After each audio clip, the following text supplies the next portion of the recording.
हर हर महादेव बम बम बोले।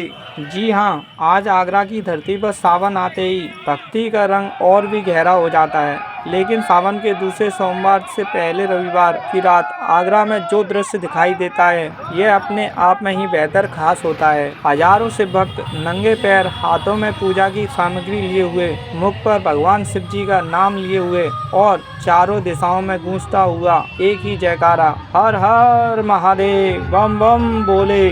लगभग 43 से 47 किलोमीटर लंबी ऐतिहासिक आगरा की परिक्रमा आगरा शहर के चारों शिवालयों के दर्शन करते हुए। मान्यता यह है कि चारों शिवालय नगर के रक्षक और कोतवाल के रूप में शिव भक्त उपस्थिति का प्रतीक है। आज की इस ऐतिहासिक वीडियो में जानते हैं आगरा की इस ऐतिहासिक नगर की परिक्रमा की पूरी कहानी। तो चलिए, नगर की परिक्रमा की मान्यता है, सावन का महीना भगवान शिव को समर्पित माना जाता है। इस पवित्र महीने में आगरा की नगर परिक्रमा की परंपरा श्रद्धालुओं के लिए विशेष महत्व रखती है। रविवार की रात से शुरू होने वाली इस परिक्रमा में भक्त शहर के निर्धारित मार्ग से होते हुए चारों प्रमुख शिवालयों तक पहुंचते हैं। श्रद्धालु इस यात्रा को केवल पैदल यात्रा नहीं मानते, बल्कि इसे भगवान शिव की आराधना और नगर परिक्रमा के रूप में देखते हैं। कई भक्त नंगे पैर कई किलोमीटर की दूरी तय करते हैं। रास्ता लंबा होता है, रात का समय होता है और हर जगह भीड़ भी रहती है, लेकिन भक्तों के उत्साह में कोई कमी नहीं दिखाई देती।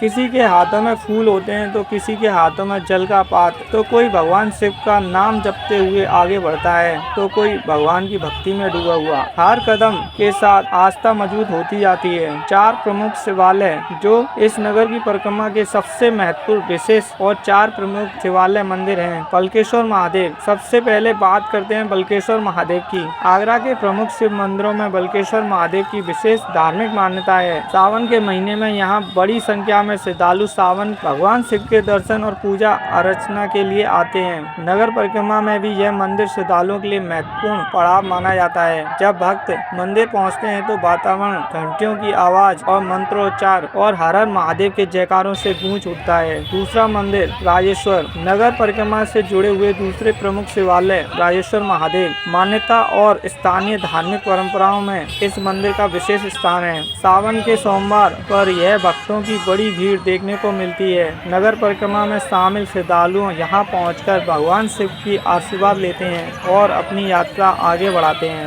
रात के समय जब बड़ी संख्या में श्रद्धालु यहाँ पहुँचते हैं तो पूरा वातावरण शिवमय नजर आने लगता है। तीसरा शिवालय कैलाश महादेव, तीसरा प्रमुख शिवालय है। कैलाश महादेव भगवान शिव का निवास कैलाश पर्वत माना जाता है, इसलिए शिव भक्तों के लिए कैलाश नाम अपने आप में ही विशेष भाव रखता है।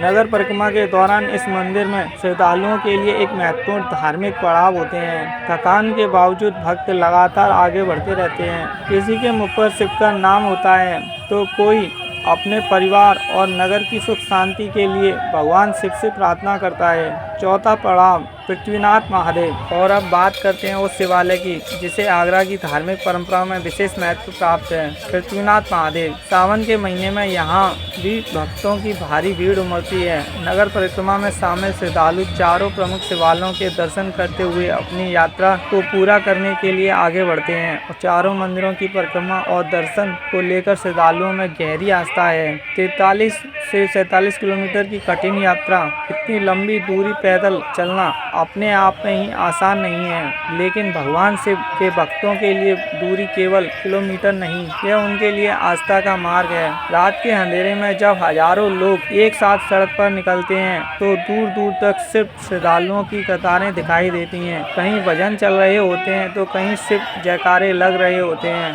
कहीं श्रद्धालुओं के लिए पानी प्रसाद की व्यवस्था होती है तो कहीं सेवा में जुटे लोग सिर्फ भक्तों की मदद करते हुए दिखाई देते हैं। यही दृश्य इस नगर परिक्रमा को खास बनाता है। नगर में भंडारे की व्यवस्थाएं भी होती हैं। इतनी बड़ी धार्मिक यात्रा के दौरान श्रद्धालुओं की सुविधा के लिए परिक्रमा मार्ग पर जगह जगह सेवा शिविर लगाए जाते हैं। कई स्थानों पर भंडारे आयोजित होते हैं। श्रद्धालुओं के लिए भोजन, मिष्ठान, मिठाई, ठंडाई, अन्य खान पान की व्यवस्थाएं की जाती हैं। इसके अलावा चिकित्सा शिविर भी लगाए जाते हैं ताकि लंबी दूरी तय करने के बाद बाद भक्तों को आवश्यकता पड़ने पर सहायता मिल सके।